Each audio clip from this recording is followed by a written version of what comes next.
Okay, welcome to Deeper Than Dogma. Thank you, everybody, for tuning in tonight. This will be not our last show, but our last show before my little vacation, as I'm going to be moving out west and won't be around for until about the end of August again before we start doing more shows. And I figured that would be a good opportunity to end off on good conversation topic of why are we here? Not in the grand scheme, ultimate plan type idea of why are we here, but more in the why are we in this community? Why are we actively participating within the whole great debate? And I think it's a good question that you have to stop and ask yourself every once in a while, like, why am I, spending so much time dedicated to this endeavor? Um, and also I've got a great panel here with a lot of people that have been very active within the community for the last few years, with their own channels and everything. That I'd like to get their input on this as well. Is why are we here? Why do we subject ourselves to this? So joining me tonight, I got Christopher Mowdy, Dave S, D, Floyd FP, Ozymandias Ramses, Quantum Overlord, Xbox, and myself. And I guess maybe just to start this off here, I mean, does anybody want to let's kind of go down the list here and kind of throw out a quick idea. What is the importance of this community that keeps us here for so long? Ozzy? Um, well, I mean, speaking for myself, I'm going to speak as sort of as a YouTuber, as a person who provides content with a YouTube channel and does hangouts and things like that, and participates in some online shows like this one and the Magic Sandwich Show and Deep Thoughts. Uh, uh, Part of my reason for being here is I don't like a lot of what I see in the Great Debate, so I hope that I'm sort of modeling the way I think things should be done. Trying to stay away from drama and making content about personalities. I try to make content about the issues. But with respect to the Great Debate specifically, the point for me is that I see religion and the discourse of faith as a species, just one species of irrationality and dogmatism. Um, Yeah, as I see it, theism itself is not an enemy of mine. No one ever sort of killed anyone just in the name of theism. You've got to believe a lot more, right? But so the enemies, as I see it, is not theism. The enemies are irrationality and dogmatism. Those are enemies of civilization in general. They are the enemies of long-term happiness and well-being. Jointly, those two things, irrationality and dogmatism, are like brakes on our applied freedoms, freedom of thought and expression, and they curtail our freedom of thought and expression. It doesn't matter if irrationality and dogmatism issues from a religion or a political source; it's the same problem. Um, and I mean, the reason this is so important is if you look at any moral atrocity in history, again, it doesn't matter in whose name or what's name it was done, whether it's religion or political. It any sort of large scale atrocity or curtailment of freedoms, or incursion on people's rights it's almost always the result of irrational dogmas. And when when it involves like a massacre or something like that, it's always because people believe preposterous things on insufficient evidence. It doesn't matter if you're talking about people flying planes into buildings, or inquisitions or pogroms, or the valorization of virginity, anti-blasphemy laws, opposing same-sex marriage, teaching fables as a science in the classroom. The culprit is always dogmatically held irrational beliefs. Um, I mean, that's effectively a truism. So as I see it, religion is just one expression of irrationality and dogmatism, and that's what animates me here. And the discourse of faith, which insists that having faith is a moral virtue and that it's uncivil to challenge faith-based claims, that means that we've sanctified a species of irrationality and dogmatism. It's the only form of irrationality and dogmatism, religion that is, which is considered impolite to point out. Pointing it out is seen as rude and boorish and uncouth and intolerant. And the only way to counter this faith-preserving social norm is to practice what Sam Harris calls conversational intolerance. Um, uh, and and that just means pointing out where you see the irrationality and the dogmatism, and explaining why it's irrational and why it's dogmatic. You don't have to get all hostile and aggressive with people, especially with individuals. In fact, I think hostility and aggression have a tendency to just reaffirm the stereotype of the angry atheist and that sort of thing. I don't think you can champion rationality and reasonableness if you come off as shrill and hysterical. So as I see it, I'm involved in a war of ideas that is fought transgenerationally, and any war of ideas is one mind at a time, and you do that by civil discourse and by presenting yourself as the sane person in the room. And it's not important that you convince the person that you're talking to. It's important that your message be sort of picked up by other people, other onlookers and listeners. So that's how I see it. That's what animates me. I see that there are tremendous social costs. There are pernicious effects of irrationality and dogmatism, and it's not just it's not just religion that's the problem, but religion is that type of irrationality and dogmatism that is sanctified in our society, and that has to be undone. And that's why I'm sort of staunchly behind the new atheists on this. All right.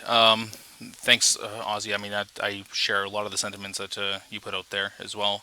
I think a lot of us might. Dave, you're here as well as this is what you study. The psychology of beliefs. I know we've talked about this before in a couple of past hangouts as well as on Deeper Than Dogma once. Well, what feels like months back now. But because this is something that you're actually studying, could you approach this with a different mindset than maybe the rest of us would? Perhaps. I think interest is probably why a lot of people are here, because these are interesting questions. You can't help but be interested in questions like how do we live a better life, and questions of that nature spark something in us. But I think the interest I got is almost by accident. It was actually I was actually torn between doing false memories and I guess false beliefs is probably what it turned out to be. And so I think watching Anti-Citizen X's videos about the psychology of beliefs that thought, okay, this is something I can do, I guess properly doing a master's in and so on, and what I've applied to do my PhD in. So it's something I'm passionate about. I guess instead of just echoing what Ozzy's saying, I guess, which I agree again with a lot of the sentiment, I guess the sort of meta, the bigger picture, if you want to call it that, is it's because we can stand up and say these things, because there are people, in the world who can't criticize religion, who, for example, in Bangladesh, 2 bloggers were killed for speaking out against Islam. And I think if Christians or any group was genuinely being persecuted, for example, if Christians in America were genuinely being persecuted, you would see me making videos about that. You would see me saying, okay. But the thing is, taking away, it's like Matt Dillahunty's example. If you keep beating someone with a stick and you take away their stick, that's not you persecuting them. So if they were genuinely being persecuted, then I would say I would be as vocal as I am against the groups that I perceive to be genuinely being persecuted. So because we can, and the reason why I'm here, beyond the interest and beyond the fact that for example, a lot of my videos have been drawn into drama with personality, so I'm slightly different than Ozzy, but I draw this in because I'm interested in not just the sophisticated defense of the faith, but also the unsophisticated. And sometimes they're indistinguishable to me, but I'm just interested in why people believe the things they do and don't believe the things they don't, whether that's William Lane Craig or whether that's Veckel. It doesn't matter to me. I think they're equally interesting, but for very different reasons. And without ranting, I'll leave it there. Okay. Yeah. Thanks again for that. Floyd, I've always liked your approach in this community. That since the early time when I was a spectator and when I started getting really actively into this, is that you've spent a lot of time within the G plus community. There's also several communities before this. I know that you're a part of a few with Aussie before we joined the whole Google Hangout thing. But your entire style, this historical critique of the Bible, this the amount of effort that you put into actually studying a lot of the scripture that's put out there, it feels like you have a lot vested within this. that this is something that is more than just a pastime, but like almost a passion of yours. Yeah, it is a passion, and I've been criticized by quite a few Christians that I'm suffering from some sort of disorder or some sort of mental I don't know issue where I spend so much time trying to debunk Christianity. But I grew up hearing views from like fundamentalists and even moderate Christians about how accurate Christianity is, how accurate the Bible is, how consistent it is, how things like prophecy fulfillment validates Christianity and so forth. And when I started investigating these things, I just discovered that's not the case at all. Yet I'm hearing these Christians make these claims over and over and over again. And I guess that's where my passion comes from. I hear these bad arguments that I think that have been well debunked, yet I'm hearing them over and over and over again. So I have a passion to debunk them and dispel some of the arguments that I think that are just flat out wrong. And to do that, I have to do my research and come up with good reasons why I think they're wrong. There are many clever Christians. There are many good debaters. Just look at someone like William Lane Craig, for example. So if you're gonna deal with these arguments, if you're gonna deal with these claims, you're gonna have to study and really do your homework to learn with it. And I can admit I do have a passion for this. I enjoy the intellectual challenge. I enjoy the debate, and it's something that I've been doing for years. To be effective, you really do have to put a lot of effort in it. Just look at the debates, for example, on evolution. Yeah, it seems like there's an evolution debate every single week in the Great Debate community, and you have Christians at a point, they're doing their research, they're doing their reading, and they're having debates with someone like Fiona, who has a PhD in biology.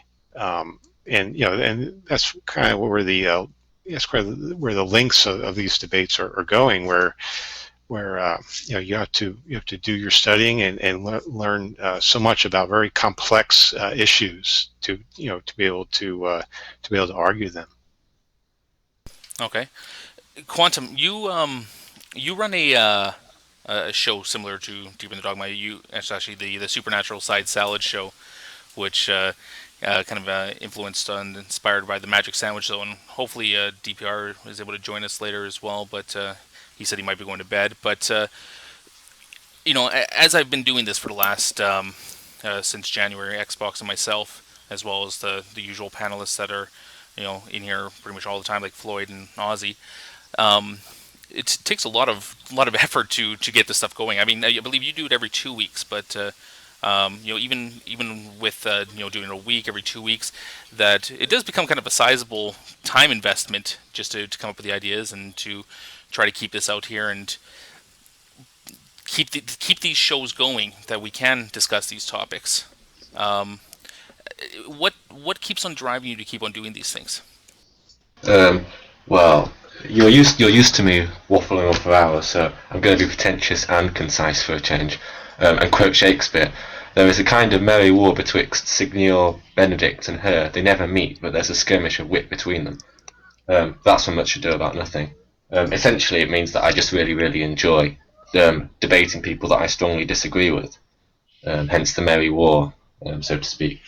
With regards to making the effort into doing these shows, I think there's maybe not enough conversation between people with opposing beliefs. There's a lot of conversations between people that have the same beliefs. A lot of, to be harsh, echo chambers, but I think that's a really harsh way of saying it. But what I'm more interested in is discussions and debates where people strongly disagree with each other.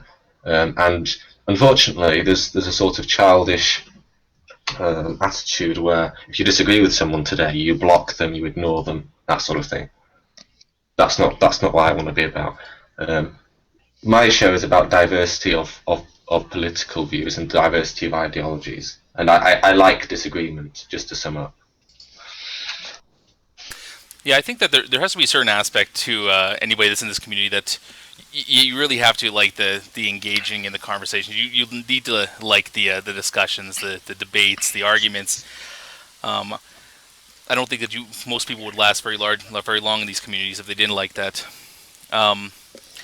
Chris, you had a show, Meeting of the Minds, for a very long time that I used to love to watch. As well as before that, you went to the New Covenant group, I believe. I can't remember how long, but again, you've been really activist in the community for a long time. What kept you here for so long? A couple of things. I actually took some notes.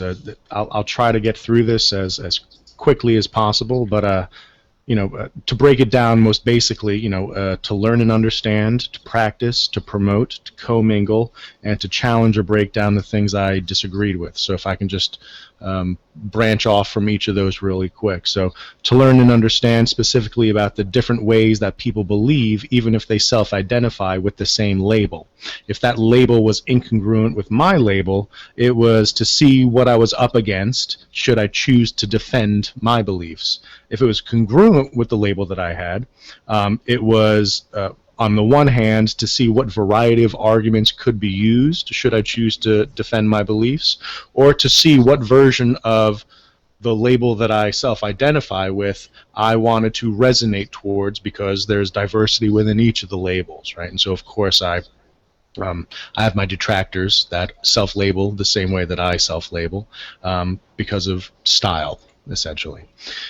So as far as practicing, practicing defending your beliefs specifically, so sharpening your sword. But even Lao Tzu said, and I'm sure I'm not pronouncing that correctly, you can sharpen your sword to the point where it gets blunt, right? So to always perpetually be like honing your sword for the sake of attacking, that's not thrilling to me. I'm not really known to be an attacker, if you will. So to under the practice umbrella, practice asking pointed questions for the purpose of learning and understanding, because that is something I'm interested in, and also practicing impulse control and mindfulness in the face of disagreement, because that's not easy. And I was a different guy when I was younger, more impulsive, less mindful, and I consider these opportunities to practice maintaining a center in the face of somebody disagreeing with what I'm saying or trying to bait me to be something that I'm not. So promoting your beliefs or your style. I was much more interested in promoting my style than my beliefs. I don't really consider myself an activist where I feel like I need to promote the things that I think as far as the content of what I think, but I do enjoy style. And I've said it before, I am an elitist. If you don't meet the standard of my social contract, then you are below me having a conversation with you. And I will promote the idea that, having a civil conversation and being able to disagree without being disagreeable, or agreeing to disagree so that conversation can move forward and good discussion can happen, that's of value to me. And I actually think that anything less than that is immature. To commingle, to make friends, acquaintances, to provide or ask for support from the acquaintances and friends that you've made, and to embrace this weird virtual platform that we're transitioning into so easily. Just remember 5 years ago how crappy Google Plus was, and maybe Skype was the only opportunity to do these things, but Skype wasn't public, right? Google Plus it archives on YouTube, for crying out loud. So long as you make it public, anybody can access these things. So we've slipped into it so easily, it's like it's a way of embracing it. And then I keep those, I consider the positive things. And then the one thing that I said that I think is a little negative is to challenge or break down the things that I disagree with. Now, I'm not an activist, like I said, but there are activists who I see their point as being, and one of their only purposes is to argue, is to troll, is to break down, thinking that that builds up what it is that they believe. I think that's horseshit. But, I can't deny that I purposely tried to break down that trolling behavior because I believe that my approach was more savvy to having discussions. And I remember being on the Magic Sandwich Show, being called onto it last minute by Shadow Heathens, who had a different handle at the time. And, to everyone's surprise, they were like, why would you want to talk to people that are religious without arguing with them? And I explained to them in no uncertain terms that building bridges allows me to have more conversations with them, and I get to learn more about how they think differently because individual differences are important for me to understand. Because the reason why I study psychology is I kind of can't believe that people think differently than me. You like the smell of gasoline? Gasoline smells gross. You think this? I think something else altogether. How can you think that? But instead of being like Costanza about it, like I just was, I try to ask pointed questions from a mindful and centered place so that we can have a dialogue about what it is that we can agree to disagree about and disagree in a non-disagreeable way. So that's the answer to the general question. But it seemed like there were people talking about how they got into the community, why they're still in the community. I left the community. So, those are all kind of separate questions than the answers I just gave about the general question. The answers I just gave to the general question. Is that what I said? That's what I meant to say. Yes. If you wanted to jump to D and then I'll add a quick thing. Sure. Okay. D, you were unlike a lot of the people in this room here. You don't do a lot of content creation for YouTube or host a lot of hangouts. That No. I guess I could describe you as a hangout wallflower. But You could, yes. I could, but you're still a permanent. What feels like a permanent fixture here. I see you all the time in hangouts. That always contributing what you can. Just the act of just being in the hangout, just to throw in what you can. Why do you do that? Well, I was just going to say, you've heard from all the clever clogs and they've given their laudable reasons, and I'm afraid, audience, you've got me now. I'm a people watcher. I find we wish we had you, D. Oh my. I was distracted completely now. Yeah, I'm a people watcher. Going along what Dave was saying, I find it fascinating watching other people. I'm mainly here to try and learn to others. I also enjoy conversing, just generally being in conversations and chatting. It's fascinating to see different points of view, especially with the religious debate, which is not why I joined YouTube. I actually joined YouTube to watch some of my friends' music videos. There are things like I didn't even know there were such things as young Earth creationists. I didn't know there were Bible literalists. Obviously, I knew Christians existed, but I don't know if it's coming from the UK. And I found some views from Christians quite fascinating that I've never experienced in real life. But yeah, I just enjoy conversing. I like chatting with people, and I am fascinated to hear other people's points of views. There is a bit of the rubbernecking when people get into rows, that it's quite entertaining sometimes. I'm not particularly into doing that myself. I'm very uncomfortable with conflict, to be honest. I'm not particularly good at arguing with people. I find even though I do sometimes get a little irritated, I'm very uncomfortable rowing with people. It's not in my nature. Or maybe it's just not what I was brought up with. I don't know. Or maybe it's just you Americans. You're so aggressive. No, I'm joking. But yeah, I just want to watch people, and I'm fascinated. And as I say, I like learning from other people as well. That's it, really. All right, thanks, D. X, you wanted to add in something quickly here? Yeah, I mirror pretty much what Ozzy said there at the beginning. Great, moving on. Oh, sorry. And almost what Dee was saying too. I think Dee covered my point. I like learning about people. I like why they believe what they believe, I kind of like that aspect of it a great deal. This is a lot of my social interaction is here. So I think that leads into it, and I kind of wanted to lead into what we went through in Ken's hangout yesterday, Mr. Ken Jones with Sokka there. How we were actually in a hangout, trying to follow the discussion. We weren't really argumentative to a great deal. We were trying to figure it out, and he booted someone that had a different opinion. And this guy hadn't argued any more than us, had interrupted more than us, and wasn't even as rude as some of the people being in there.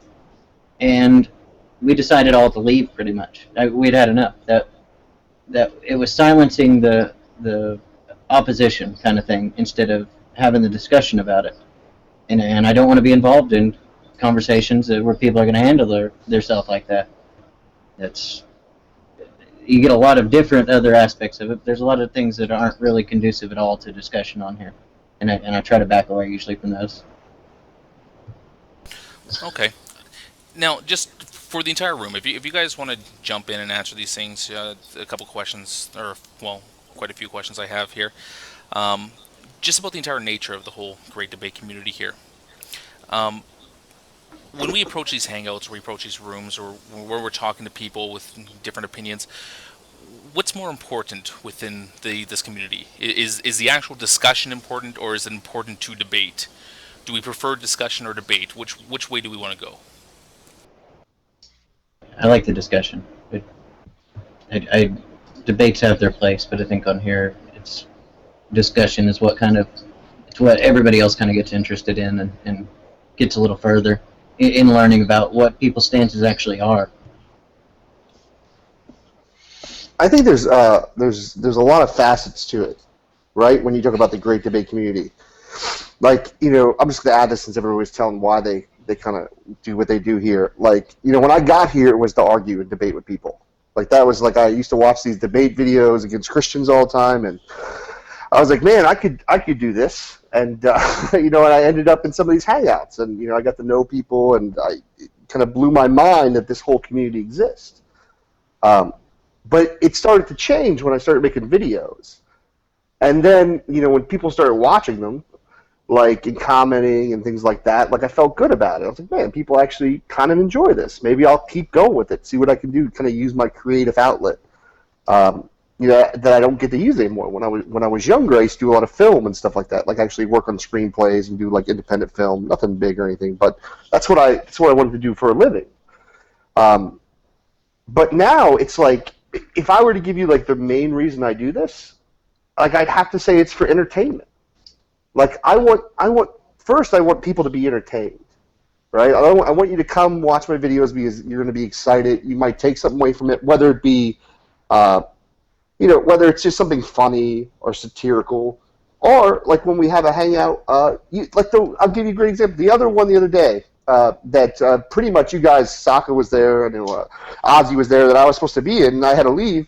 You guys all ran my hangout, and the thing did really, really well, and it was because of the content, right? It wasn't because necessarily it was the debating. But I think it just depends on the mood of the viewer. I think we all like a little bit of all of it, right? I think we all like to debate a little bit.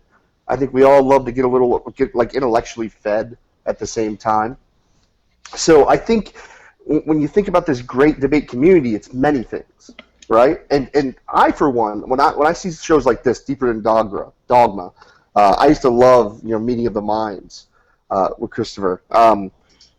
Like, we should all be doing our different things and making this entertaining, because the more we can blow up our community and the more attention we can get it, the more popular it's going to get.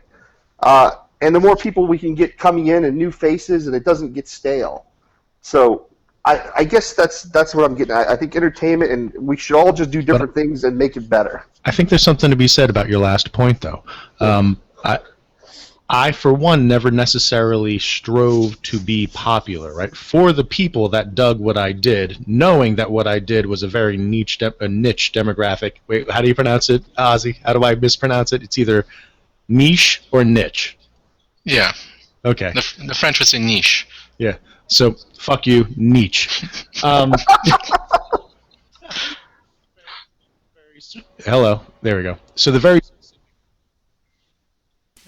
Lost your sound again there, Chris. I don't know why that's happening. check 1 2. Okay, so the very specific demographic that I appealed to, of course, I would promote to them, but I wasn't necessarily trying to garner popularity. Now, the point that you made, Skylar, and I'm just busting your balls for the sake of doing so. Please, please. I love my balls busted. Yeah, you good man. Good man. So the reason isn't so much to popularize it, to get more people in, because we're going to get more people in. It's a revolving door policy regardless of how popular each little corner of the community is, right? It's a revolving door policy. People come, people go. That's why the arguments kind of have their life cycle. And that is what it is. That has nothing to do with being popular. Being popular and being entertaining is, for me, one, it's a valid goal, right? But it was never a goal of mine, and I think that it has its place. And Skylar, I think that your videos are very entertaining. I enjoy your clever editing. I like the aesthetic, the music in the background. I mean, everything that you do, you make it very entertaining. Now, of course, I do what I would like to consider entertaining hangouts that really don't have anything to do with the great debate. You know, like I'll have debates with Lenny about pizza.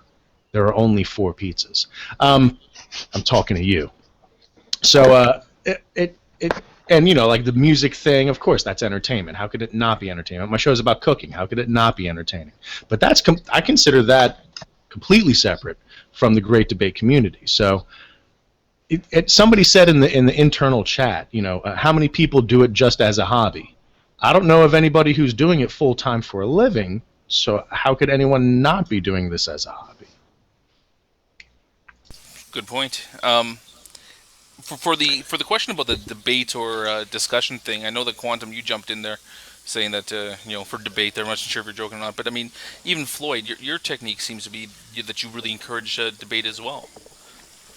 Yeah, I do enjoy debate, and sometimes I get caught up. You'll hear YouTube videos, you hear other hangouts, and you'll just hear stuff that you think is wrong, or you have a good argument against it, and yeah, you get excited. It's like, boy, I want to jump into that hangout, and I want to I want to disprove that guy. You know, there's a saying, hold on, honey, someone's wrong on the internet. You know, so sometimes I kind of fall into that, saying, I hear something wrong in a hangout, and I want to get in there and tell a guy why he's wrong, and have a good debate. I've actually had a few formal debates, and sometimes I think they can be effective because sometimes when you have these hangouts with 10 people in them, with all sides represented, people are just yelling over each other, and you really can't have anything real constructive. So like a debate just one-on-one with a moderator, where each person just has a time to speak, can be effective at times. And I guess it depends on the topic, but I've had a few of them, and I think they worked out well. But to do them, they do require a lot of planning, research, and rehearsal.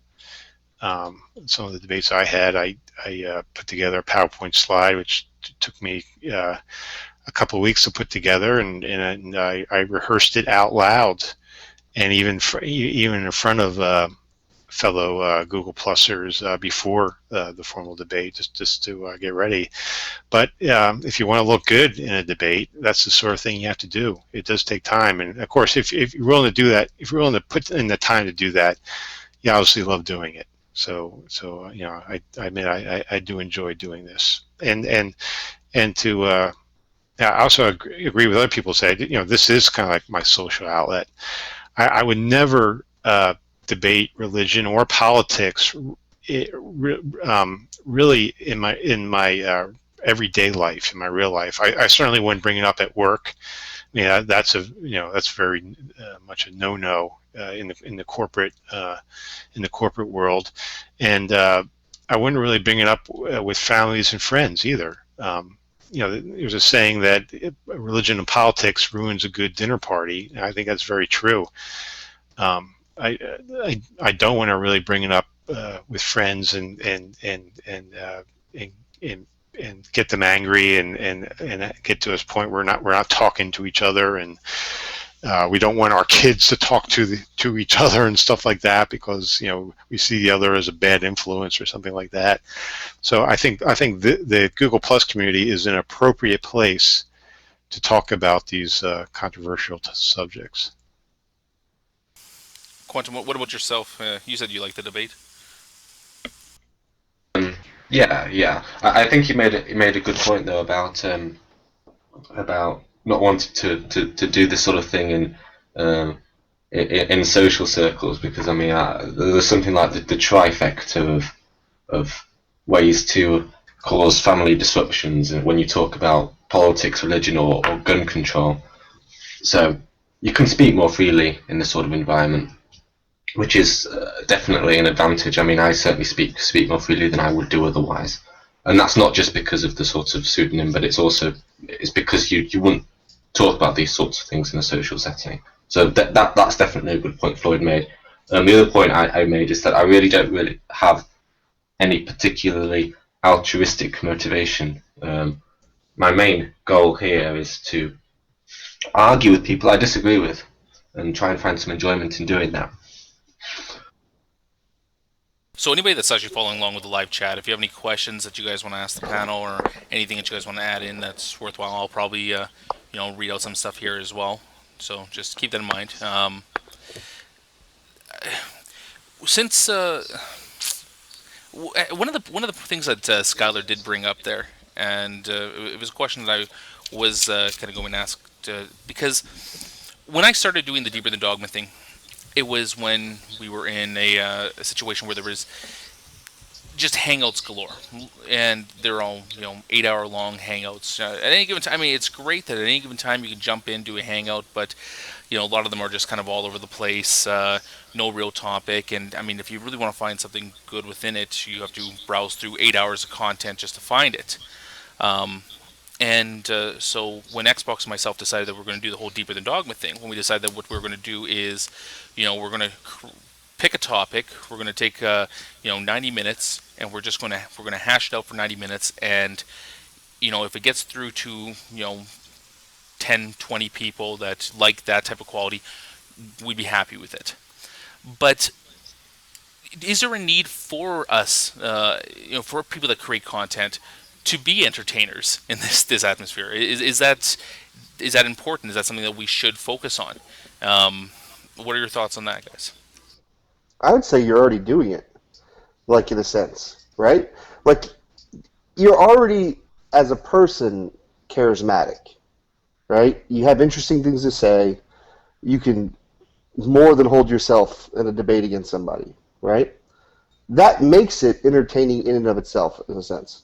Because, like, look at other channels. Like, I started subscribing to other channels that do similar things to what we do in the Great Debate community, even people that are members of it, right?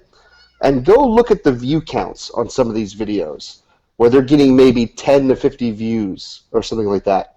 And then compare it to a show like yourself, where you guys are getting 400 or 500, even higher, just depending on the episode, right? That's a lot of people watching it. And could I come in on this after you finished? Sure. Yeah, no, absolutely. It doesn't mean necessarily either, though, that these other people don't have good content.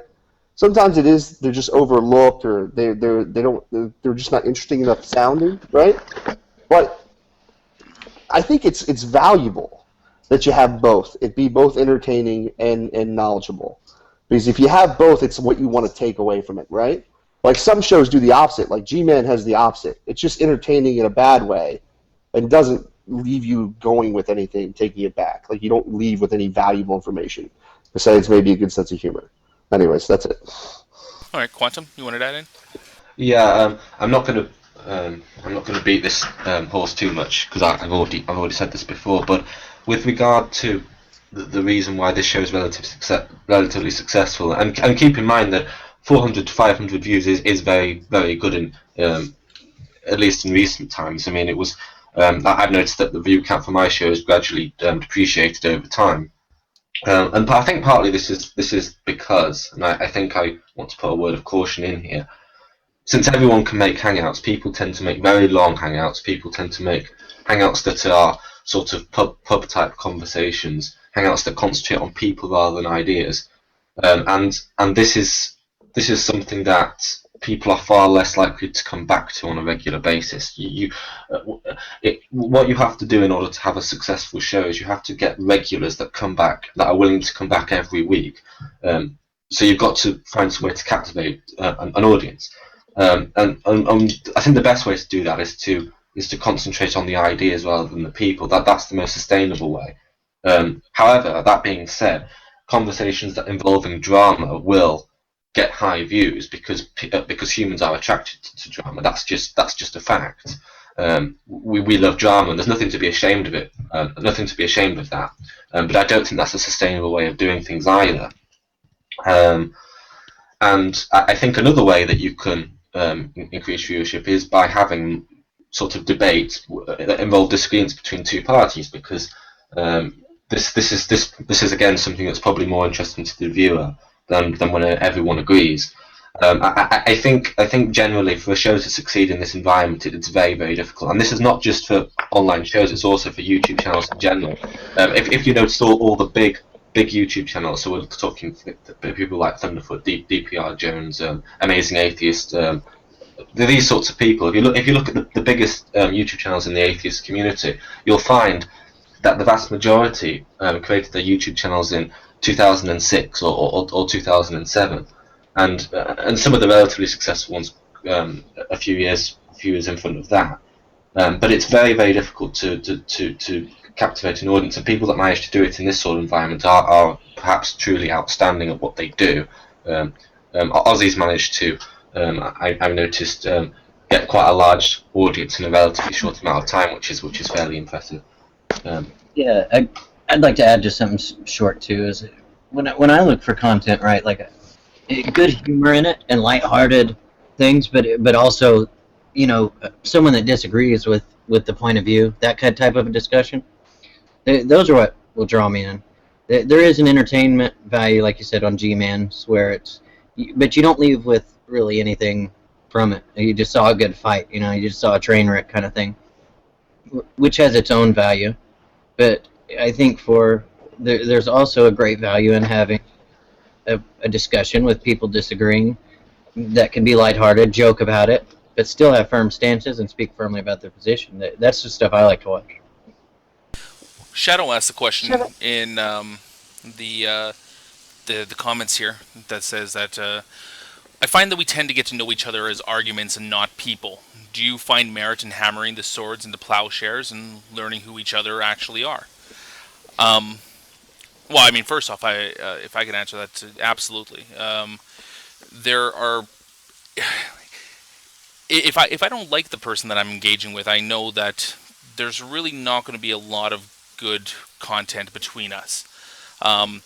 There are people that obviously hold different views than myself, people that I invite onto the show like Maximus and Peripheral Prophet and Seamus, that a lot of people disagree with. A lot of people, might not like the opinions that they do have. But as people, I love them. They're great. Peripheral Prophet is one of the coolest guys I've met in this community. And what I find is that sometimes it's harder to discuss the whole great debate stuff with him because there's so many other things I'd rather talk to him about. So I mean, it is interesting within these conversations that how the attitude changes between people that you do like and people that you might not like or might not agree with. And I think that if you're looking for a conversation that's going to be turning into a debate, that's going to be turning into drama, you're going to find a lot more of it between people that do have that animosity towards each other. But I don't think that the conversations would be as productive.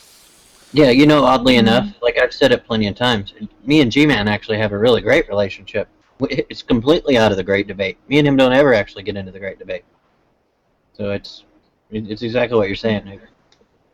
That there are definitely people, especially when it's been in an off-air hangout, when certain subjects haven't come up, people that I normally associate with not being very good to converse with can be quite, it's quite interesting conversations. G-Man is a classic example, and then if someone hits the live button it's like the little switch goes off that reminds him to go into actor mode or what. I'm not sure. And there are others as well that if you stay off certain topics, everything's hunky dory. But I've had quite good conversations with the YouTube creationist Nephilim Free, as long as you stay away from religion. It is definitely possible. Or evolution. Right. Stay away from those two topics with him and you're good. It does, and that shows how personally and emotionally some people are attached to these things and why it's so personal. And they feel it as a personal attack whenever you're going at it. Do you think that the this has always been kind of an interesting point that I've always kind of thought of, is that when you're arguing from the perspective of a non-theist, a non-believer, that do you find that the arguments might be a little lopsided in the sense that when you're talking with a theist, it feels like they have more on the line.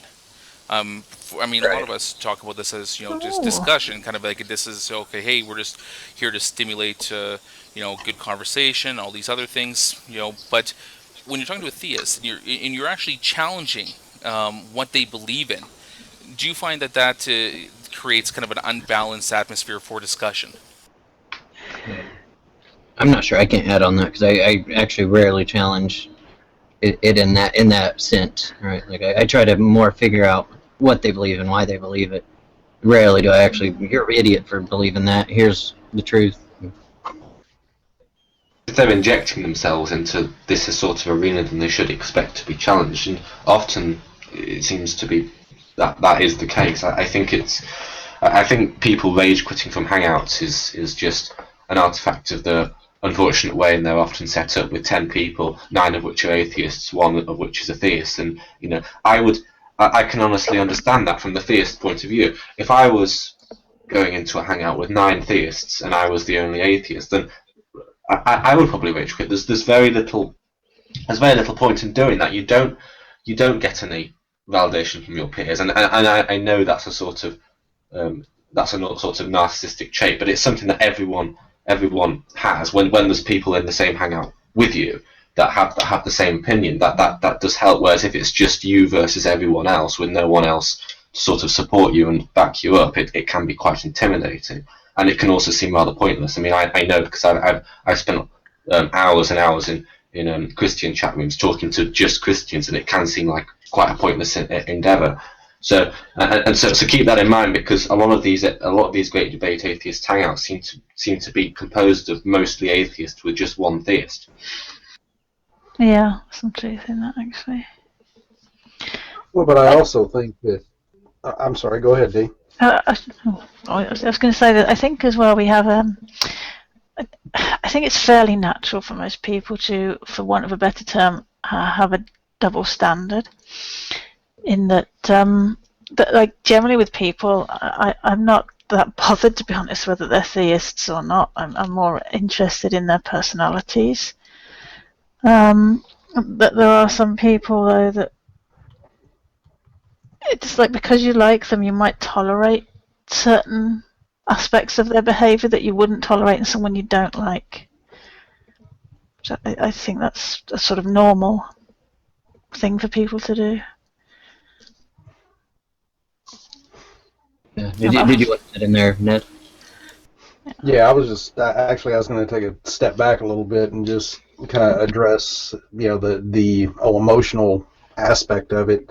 I do tend to see that a lot, especially with the people that I've engaged with one-on-one, and I think that at least from my perspective, trying to come at it from almost. And I'd probably get beat up for saying this, but I don't know any other way to say it, kind of a scientific point of view of just trying to figure out if my beliefs are valid and if they in any way can stand up to the gauntlet of the opposition. I'm not married to those. I don't have any real emotional tie, whereas I think you're right, X. I think that it's almost like telling someone that their friend is not real. Because in effect, we really are, and taking that, we have to understand that the fear of losing not only that belief system but that literal relationship that they have in their mind is scary. And I mean, if we're not empathetic to that, I think we're missing a big part of what drives them at that point. Yeah, you actually added a real big point there too that I forgot to mention at the very first. Introspection, learning about myself and my own beliefs is a huge reason I am here. Dave, you wanted to add something in as well there? I guess, yeah. The issue I found very early on from when I was doing the psychology belief series is that it's not actually beliefs that a lot of the conversations revolve around. It's the conflicting goals and values that we have. And for example, I know Veckel has spoken very vocally about the fact that his goal is to convince people of Christianity, to make them Christians. Matt Bell said the very similar thing with Nate a few weeks ago. Actually, probably about a week ago now. So it's not the fact that I believe X and they believe Y. It's the fact we can't even agree on what standard, what rules to play by. So if we, for example, me and Nephilim Free, for example, if you're a biblical literalist, there is nothing I could possibly say, well, pretty much nothing I can say, to argue with them, because we just have different epistemic goals. We do have different epistemology. We have a different ontology. That he believes in supernaturalism, I don't. He believes the Bible is inerrant, and anything that violates the Bible is wrong by definition. I don't. So what can I possibly say that I'm not even playing by the same rules as him? And the analogy I give is it's like agreeing to go on a race with someone. If I stop running after 100 meters and they carry on going for a marathon, and we both look at each other at the end going, what the hell just happened there? It's like we couldn't even agree on what race to have. So you can't really measure the quality of a discussion when you can't even agree on what the winner of a discussion is, quote unquote, winner. So it's goals and values beyond just that I believe X and they believe Y. It's the fact we can't even agree on what standard to measure X and Y on. So is it the fact that it's true, or is it the fact that the Bible is anything that contradicts the Bible is wrong by definition? So it's not the fact that they believe that, it's their value and their goal. But I'll let I think Chris jump in and add a pick up. I think that there's value in talking about the idea that knowing that there's an audience, right? So once again, this doesn't have to do with popularity. It's not a point towards being a successful show that is popular, because I think that weird entrepreneurial position is poison. That's my personal opinion. But for the people that are interested in what you're doing, when you have a discussion where you're disagreeing with somebody, for me, it's less to do with convincing the person I'm talking to, but more about making the ideas that I have about their opinion clear to the people that are watching. I know that when I had that debate with Nephilim Free, I wasn't going to change his mind. I wanted to make it clear to the people that were watching that there are legitimate critiques against science, and I know a handful of them. Not one of them are the ones that he presented. But that wasn't for me to tell him that he was wrong. It was for me to be like, and here's how rational people think. So I think that there's value in, are you trying to convince the person, or are you trying to address the people that are watching what you're doing? Ned, I kind of cut you off there when you were talking about introspection. Did you want to finish your point? Well, no, I mean, I was just going to say that, like Xbox was saying, that's probably my biggest driving factor here. I mean, I'll be the first one to admit it's selfish goals. I'm here because, although I'm very certain of my beliefs, I still want to test those beliefs. And I think that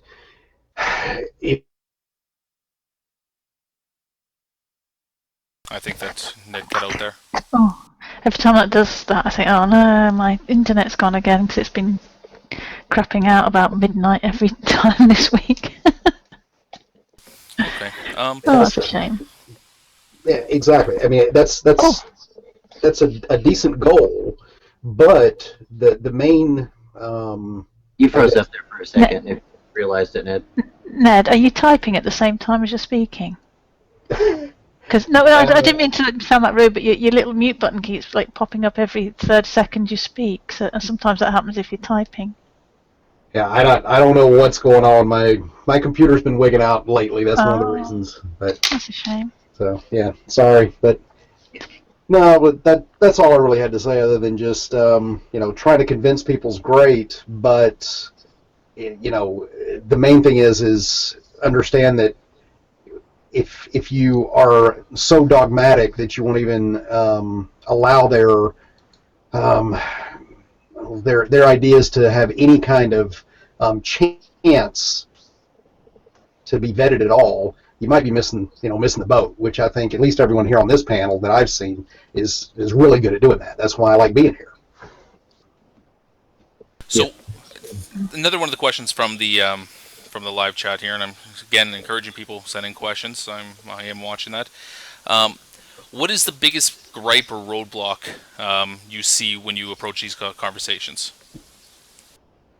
Dogmatism. Yeah, dogmatism. Yeah. On either. On both sides, absolutely.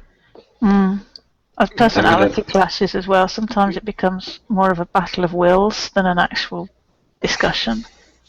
I'm gonna completely disagree with this. Not just disagreeing for the sake of it, which I admit I do occasionally. Well, you're wrong then. No, my biggest roadblock is boredom.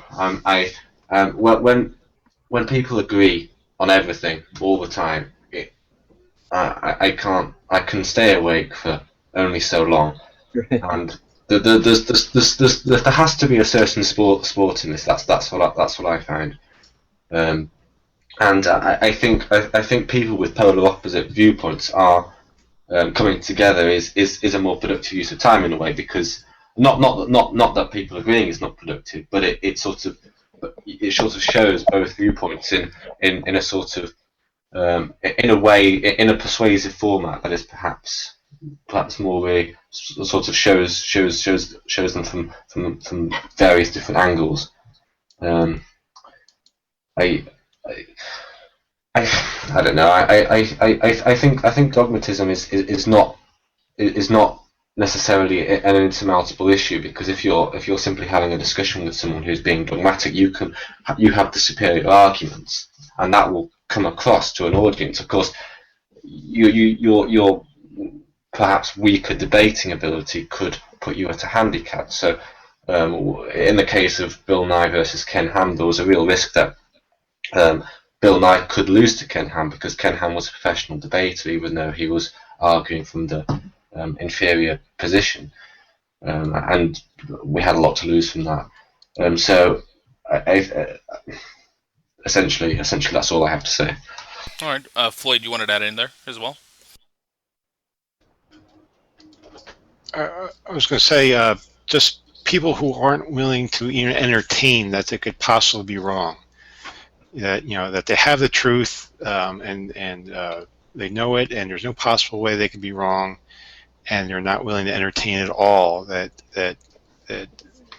their mind could be changed and so forth. And I mean, that's what Ozzy talked about at the very beginning of the show, where they're so closed-minded and set in their ways that they're not even willing to entertain that, or to have their minds changed. That always reminds me of the school ground battle, right? When you're playing laser tag or laser guns, and someone, no, I got you, and they're like, no, I've got this laser protection shield. That's the way that argument goes. Is it's like, as soon as you come up with a disagreement, they're like, well, no, I have this thing that actually answers all the problems, so I'm not even going to have to listen to you. Yeah, and I mean, it's gotten to the point, especially with presuppositionalism, where the most dubious part of your ontology is this presupposed. So they've made it philosophically untouchable. Right. So they're not even willing to entertain that they could possibly be wrong, and just start from a first person perspective and see what pans out based on the evidence. They're not they're saying, no, these are the presuppositions I'm going to start with. They're untouchable. They're irrevisable. I'm just going to stick with them. If any facts or evidence comes around that causes me to have problems, well, I'm not going to let them change my irrevisable presuppositions. So, basically, there's very little to talk about with these people. Okay. Dee, you wanted to add something in as well? Yeah, so I was just copying and pasting another question. Yeah, I think as well, I mean, going back to the idea of dogma and personality clashes, and again, I would say this can be from both sides, but sometimes the issue is, you can tell sometimes that the other person isn't actually listening, or they're hearing what they want to hear, but mostly what they're doing is just waiting for the other people to shut up so they can talk. They're not actually listening to the other person. I think that can be a big roadblock. Or wait for a buzzword. Wait for them to say buzzword, and say, okay, okay, I can attack that. Yeah. Ned, you wanted to come back in on this topic? Yeah, just real quick, just basically springboard on what you guys were just saying, and yeah, the thing that bothers me most about the dogmatism is that it's not really a discussion. Just like you guys were pointing out, is that I'm just going to get my points out there. I'm going to try to score my points to the audience, and I'm not going to truly investigate what I think or even what you think. Probably the one discussion that has bothered me and has weighed on me the most as of late is I was invited on Bible Thumping Wingnut show to discuss one of my arguments with Matt Slick, and he, for the half hour that I was on there, never once even addressed the argument that I was asked to be on with. He just wanted to talk about humanism the entire time, or naturalism. And is that you never get past whatever your dogmatic, or whatever the dogmatic belief is, into actually examining the validity of that. And that's what just drives me crazy. One of the questions, one more question from the audience here that I think kind of spells off into one of my questions that I had here as well was, do any of you guys think of yourselves as secular activists or atheist activists? And I think that kind of spells off into my question a little bit here of how important is it to promote atheism? For other people, I think that if you think that atheism is a movement of sorts, it needs its bulldogs. I'm just not one of them.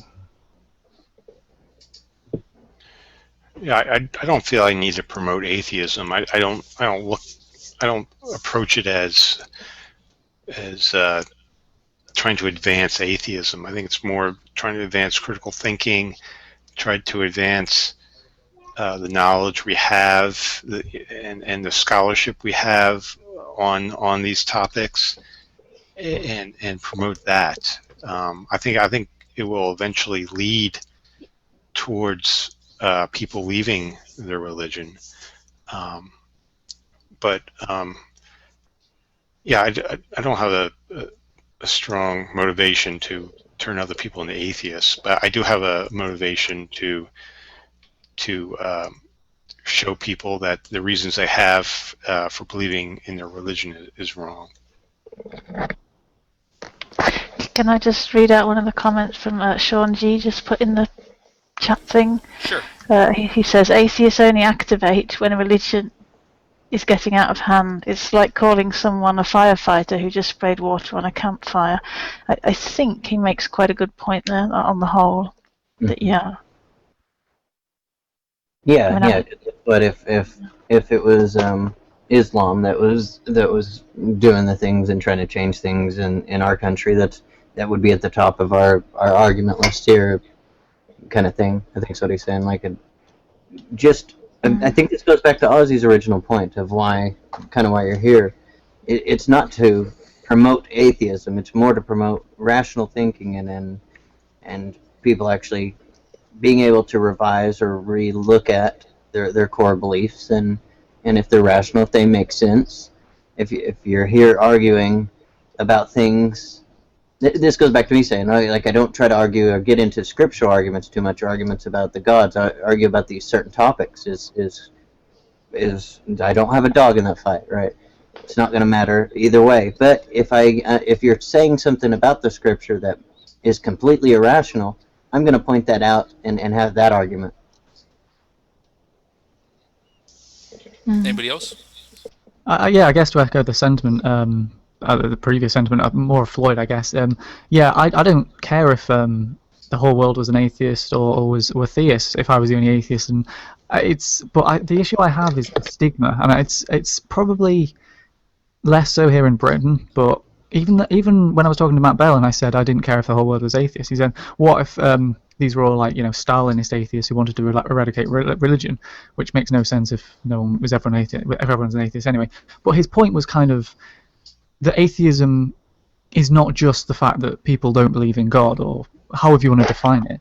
He wanted to paint atheism as the picture of almost this atheism plus thing of atheism plus they want to get rid of religious people. And I had to point out that I genuinely don't care if the whole world was atheist or theist, or as long as the world is secular, then that's my sort of goal. It's not atheist or theist. But yeah, he couldn't seem to disentangle the idea of being an atheist and being an atheist who also wants to commit crimes against religious people. Well, Dave, let's admit we also want to hold on to the delicious baby cooking recipes. Oh yeah. Okay. If anyone's got any more. Good. But yeah, so I think new meaning to baby back ribs. So yeah, I think it's important to. Again, it's less so here, but again, going back to what I was saying before, is because I have the freedom to speak out against the I guess persecution more so in probably America. That's I guess it's more debatable for me because I don't live it. I don't live in Texas like Shadow was mentioning in the previous hangout, and yeah, I think the issue is this stigma that that we need to come out and be vocal but not be strident and shrill and so on. I think Ozzy was mentioned before, because we just need to be when you try and demonize atheists as being they're just this mythical creature that wants to destroy our rights and get Bibles out of schools and so on. It's like no, you probably know a lot of atheists who just don't realize it, and we're just normal people who just don't believe in the same things that you do, but we believe in a lot of the same things you do anyway. So yeah, it's this kind of stigma thing that it motivates me, but it probably shouldn't, given I live in northwest Britain, which is if I knew someone else's religion, I'd be very surprised, sort of thing. All right, does anybody else have anything to add on to that, or we can move on to last couple questions here? Okay. Since being involved in either the Great Debate on Google Plus or in previous sites before this, or venues or social groups, whatever, how have your perspectives on religion changed since you joining these communities?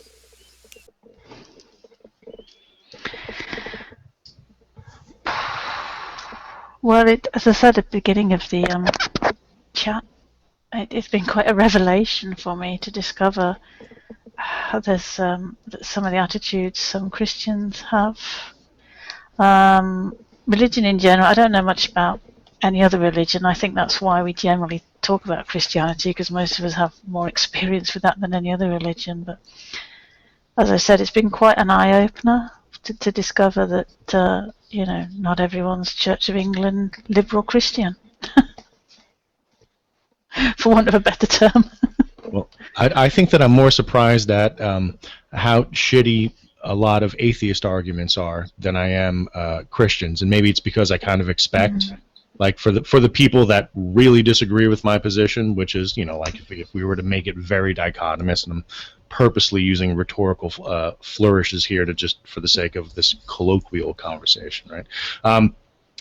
Religious people, I'm just like, okay, I'm going to disagree with them. Pretty much whatever they say, and there are varieties of the things I disagree with. Cool. I was more blown away after doing my show at how extreme atheist activists responded to me. I think that I have more atheist enemies than I do theist ones, or detractors, I should say. I know I do. I have the same.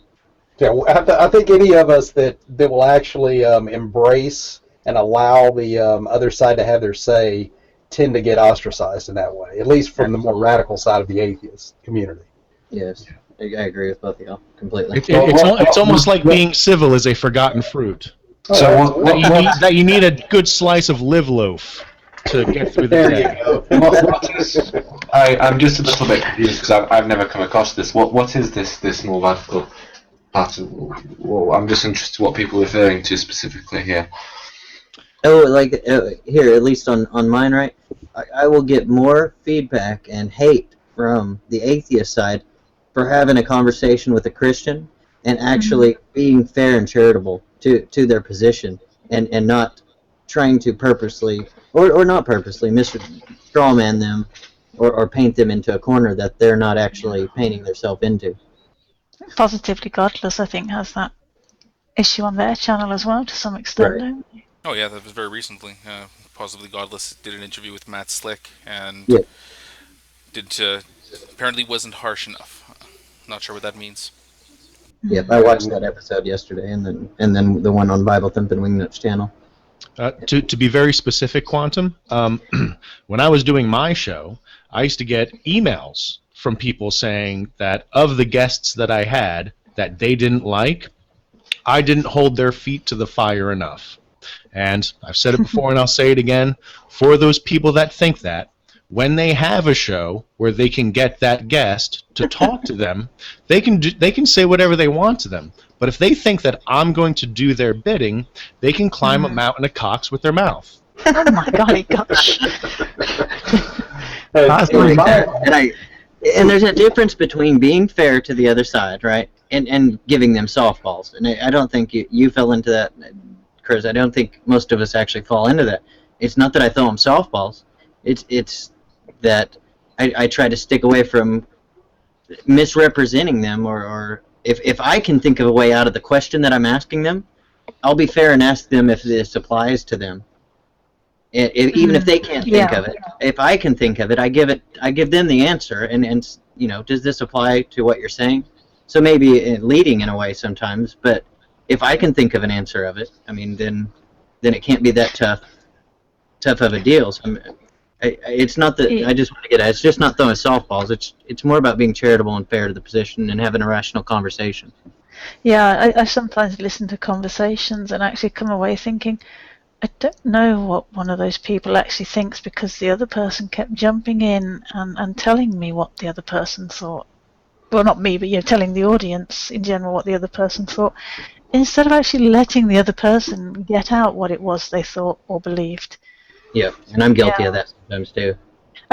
Probably most of us are to some extent, but but no, I get the problem too. My technique actually really gets me in a lot of trouble, because I preface everything by trying to grant as much as possible to the other side, if not everything that they're claiming, right? And then work from there to see if I can, when that runs through the mill, where that plays out. That's my technique as far as asking questions. Yeah, grant them everything they're saying, and then see if it still gets you to the answer that they're saying it gets you to. And exactly. Every time that I've done that too, it's never gotten to the answer they say it does. Oh no, I mean that, and when I was on, Eric Hovind had me come on for I can't even remember what was it? I think Problem of Evil, and I got a ton of emails saying, "Guy, you were on his show, you had a chance to really hammer him, and you did." And I'm like, man, I'm there to see if I'm wrong. I'm not there to make him look like an idiot. I don't, that's not my deal. Right. And I mean, it's just like tomorrow, literally tomorrow, I have 2 Jehovah's Witnesses coming back to my house for this second interview. Right. Now, they don't want me to tape it. We're not going to tape it.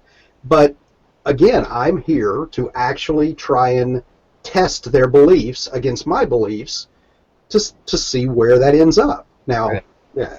But I think that's the big problem, is once you honestly step across that line, to a lot of people, that's going way too far. Because if you grant them anything, now you're a theist lover, and I cannot stand that.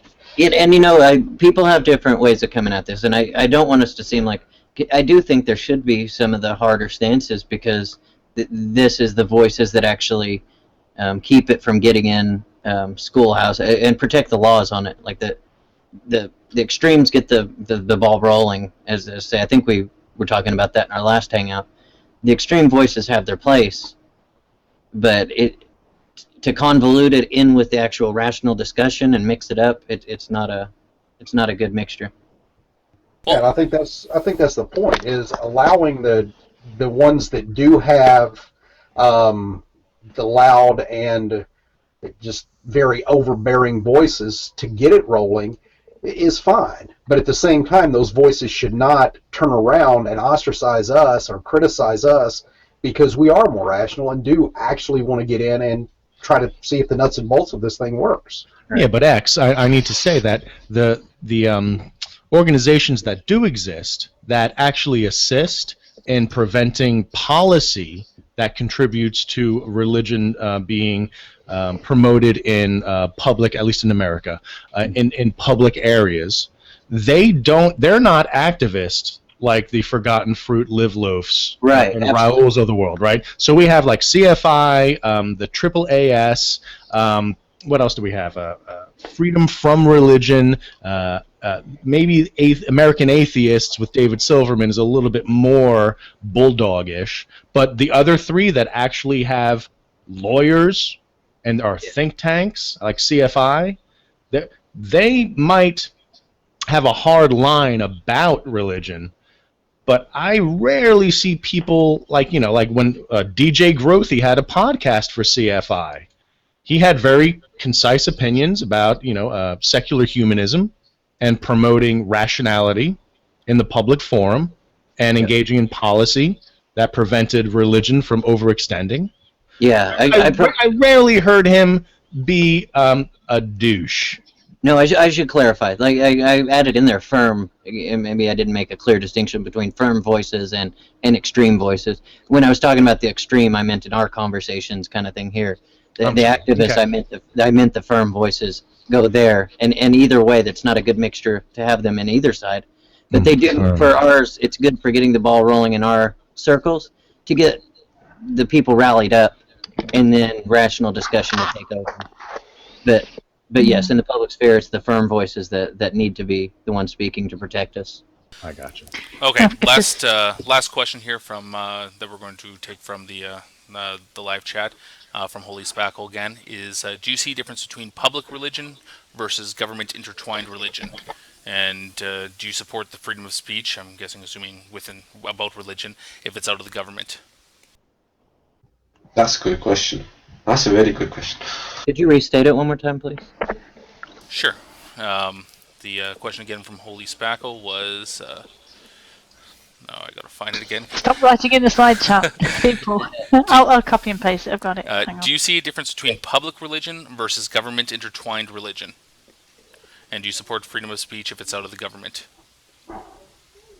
Thank you. In the UK, it's interesting because the House of Commons, if you're a member of the House of Commons, you actually have more freedom of speech, not less. Dee probably knows more about this than I do, but there's a name for it. I can't remember what the name is, but if you're a member of the House of Commons in a debate, you can basically make libelous accusations and not have a civil law case put against you. You can essentially say whatever you want. You can break super injunctions, that sort of thing. If you want complete freedom of speech, the best thing to do is to become an MP and a member of in the House of Commons. So anyway, a roundabout way of answering the question is it works in the UK. So I don't see that there's anything wrong with it. And of course there are MPs in the UK that are religious and do have religious views. I mean, one of the more recent ones where it came up was, of course, in the gay marriage debate, because in the UK a few years ago, gay marriage was legalised, and of course the biggest backlash against that was some of Cameron's backbench Conservative MPs that went against that, and there was a debate about it, and a lot of the Conservative MPs brought up the same tired religious arguments against gay marriage, and I think that was a useful debate to have, and in the end, rationality prevailed. So to answer the question, I think there's nothing wrong with MPs having the same, if not greater, freedom of speech. Here, before you go, real quick, can I just want to ask Holly Spackle, she's watching, if she can clarify this a little bit for me. Is she meaning like should a religion have a voice in the government, or is she? I'm not sure what she means by the first two of the intertwined and the. Well, if I can take a stab at this, is the because I want to touch on something that Phony Beatlemaniac put in the chat as well, that I kind of addressed very quickly that I probably should clarify a little bit here. And that is that the government should be free of religion, and not just in the sense that it should be secular, but I think that it should be free from religious opinions as well.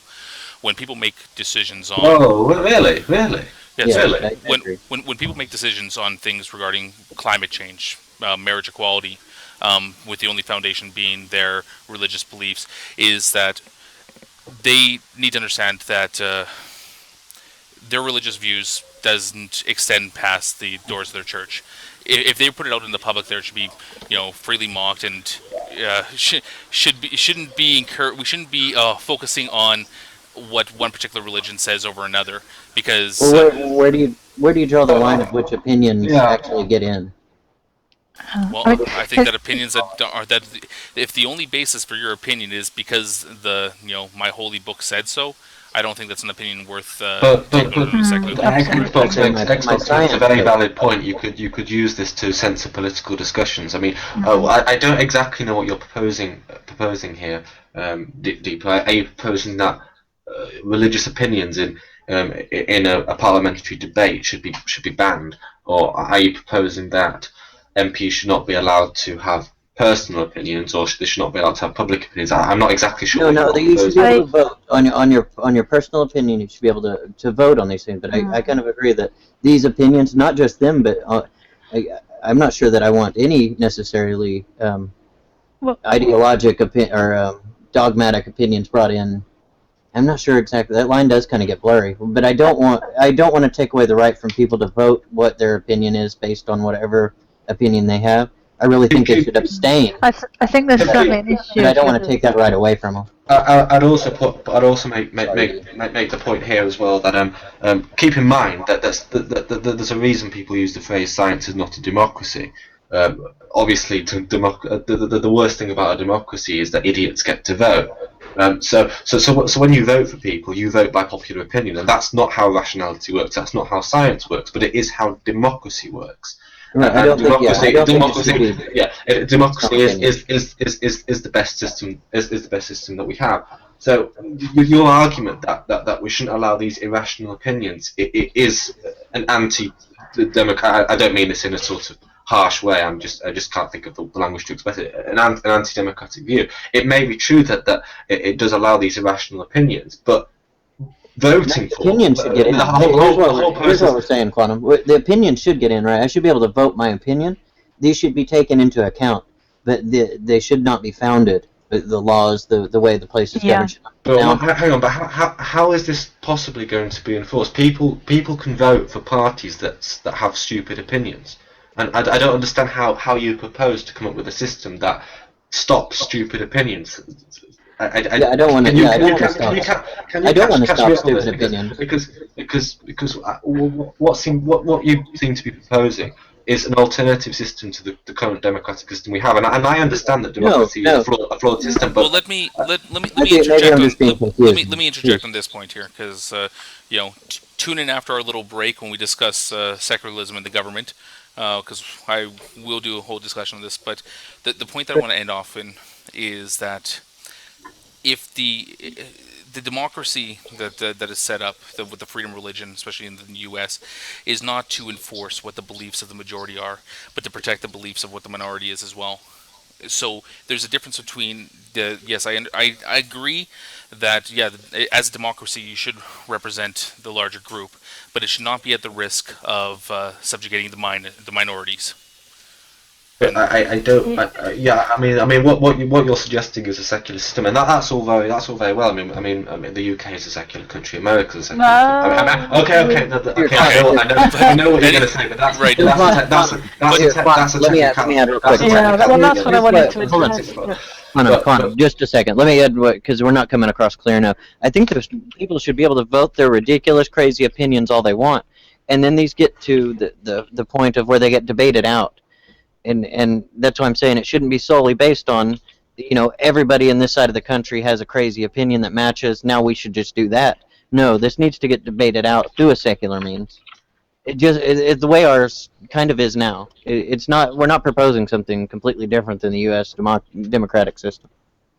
I mean, all a secular country is a country that has laws that doesn't prioritise any particular religion or give any privilege to any particular religion or lack thereof. And you can have a government that. I mean, the government would vote in such a secular system, and you could argue that there's in the case of something somewhere like Turkey, there's a danger that you could have a transition between a secular country and a theocratic country, and yes, that is a problem. But it's not a problem I'm exactly sure how to solve. It's one of these unfortunate difficulties. It's when the laws and the governing bills come out, right, that they do not affect one group or over the other. They don't force religious views onto people that aren't religious, and they don't force non-religious views onto the religious people. Like with the gay marriage, right? This is not forcing anything on the religions to change at all. And the religious voice of it doesn't want the gay marriage, but that would affect people that don't believe in it. So that has stayed out of it, right? That's what we're proposing. That's why I say it's not too different than what we actually have right now. Okay, guys, we got to start winding this down now. I'm going to move into last closing statements as well as my kind of last closing question here to address as we're moving on here. So I'm going to go down. Everybody just give their little last comments on the Hangout with anything else that they'd like to add. But I'd also want to ask, within your closing statements, to answer the question, what do we hope to accomplish or see within these great debate communities? Mr. Mowdy, I'll start with you. Left or right today? Oh, yeah, great. I didn't even get a chance to write that down. So what do we hope to accomplish? I hope what we want to accomplish is a better understanding and to learn and to get better at showing what humanity should be, exemplars of what humanity is, right? So that in the face of somebody disagreeing, you're able to accept it without getting your pride hurt. And it's not about just having something to prove, because if you have something to prove, I kind of think that's a weird position to stem from, and I think that it is the source of a lot of the drama, a lot of the personal attacks, a lot of the lack of dialogue and discussion that exists in the community. Okay, Dave? I think you muted yourself, Dave. Sorry about that. Wrong button.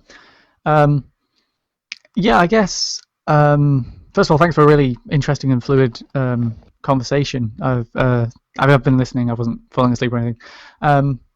And I guess to tie in the question that I kind of forgot to answer before about what I've learned over the last few, I guess to build on from the answer I would have given there, I'd like to hear more arguments for Christianity rather than against atheism. It seems like, in True Empiricism, threatened us with the countering atheism series. I'd rather him put forward a case for Christianity rather than against atheism. So I guess I'm interested to hear, a case for Christianity or for a religion rather than against atheism. Okay, thanks, Dave. D, final thoughts? Answer the question. I pretty much echo what Chris and Dave just said, to be honest. It would be interesting to hear what some people's religious points of views are rather than what their attacks on non-religious people are. And again, I think it'd be nice if we'd actually have more hangouts where we can actually get to chat instead of just it being a battle of wills and not listening to each other and actually getting to know what the issues or conversations are between us all. Okay, Floyd. Yeah, I mean, I just have some general advice to everyone who participates in the Google Plus community. I think if you do it, it should be fun. If you're not having fun, then I think you need to reevaluate, why you're doing it. If being in these hangouts and commenting on YouTube videos and stuff like that is just causing you stress, that's giving you heartburn, that's affecting your real life, then I think you need to reevaluate why you're doing it and have a different approach. So this should be entertaining. This is what we do in our free time. So it should be a fun, enjoyable experience. What I'd like to see is focus more on the issues and less on the personal attacks. And I think it would be better instead of just saying what's wrong with the other side to give reasons for what you believe. This is what I believe. Here are the positive evidence. Here's the positive reasons for why I think it's true, rather than just offering hyper-skepticism for anything, any idea that just simply opposes your views. Okay. Negation, Ned? Yeah, I mean, it's hard to expand on what everybody else says. I know it gets harder the farther along the line it goes. Exactly. You always leave me last. Thanks, man. I appreciate that. No, but I mean, just to kind of mirror what everybody said. I mean, I think the main thing that I'd like to see is a more openness and a more tolerance to everybody. Let any crazy idea come out there, and let's just ferret it out and see what happens. And not ostracize people because they're willing to acknowledge the other side may or may not have a good point. I think if we can be that open, we really have a chance to learn something about reality. And that's what I hope to get out of it. I mean, it's purely personal and selfish. I want to know what's real. All right. Quantum? I have a feeling that if I speak for too long, people are seriously starting getting pissed off with me. I'm already going to count the number of subscribers I've lost after this conversation, because I know that my views tend to be rather controversial. But I would like to continue the conversation that we've just had. I think that's a really interesting thing. The thing that you said about whether government should be allowed to endorse religious views. I think that's a really interesting conversation to have, and I'd love to join a hangout on that discussion. So all good.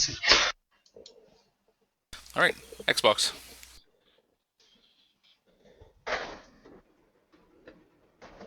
I typed out what I was thinking along those lines. Sorry. Yeah, the people that come here with discussion with an open mind, I'm hoping, and the willingness to learn and maybe have their stuff criticized. I mean, if you come to this as I have a stance, I can't be changed. I really don't want it criticized. I'm not going to listen to you either way. I mean, at least be intellectually honest about that up front. And I don't know, I really hope and want for people to be fair and charitable on here in these discussions, because just the poning game and calling people out, it makes conversation stagnant. You don't ever actually move forward. You're just stumping someone for the time being. You haven't shown anything in the argument to be wrong. You haven't really shown that their whole overall topic was wrong. And you just end up in the same conversations over and over for years on end. And I'm hoping for, I guess, overall more open-mindedness, fairness, charitableness. Hopefully the conversations will move forward. Mm-hmm. All right. Well, I want to thank everybody that watched tonight. I want to thank the panel for coming out and giving what they could to the conversation. It was great. Chris, Dave S, D, Floyd, Negation of P, Quantum Overlord, as well as Skylar Fiction and Ozzy, who can stick with us to the end. If I forgot anybody, I apologize. I'm sorry. Check out Dave S's YouTube channel. Some great content there regarding the psychology belief, as well as a lot of other things, as well as Quantum Overlord on the Supernatural Side Salad Show. Anybody else want to plug their channel before we take off? Just plug the after show and I'm good. Okay, sure. Yeah. Plug mine again. Sorry, can I just read out what Jim Jones wrote as well in the side chat? Well, obviously right in this side chat, if anyone doesn't mind. That was a poor sentence. He said, atheists and theists have been arguing in circles for millennia and will continue to do so. Sorry, yeah? We don't acknowledge Jim Jones. He's an idiot. Is he? Oh, okay. I thought that was quite a... Anyway. Well, that was the one time he wasn't then, clearly. Yeah, I just don't even pay attention anymore. Okay, I don't know him. He's So. a troll in most. I beg He is your one of the pardon. non-open-minded things we were talking about. Yeah. Okay, my apologies. I You was want not to talk aware about of that. Dogmatic? That's it. Yeah. Anyway, there's gonna be an after show on Xbox's channel. Link will be made public soon, and encourage people to come out and talk there. Anyway, that's it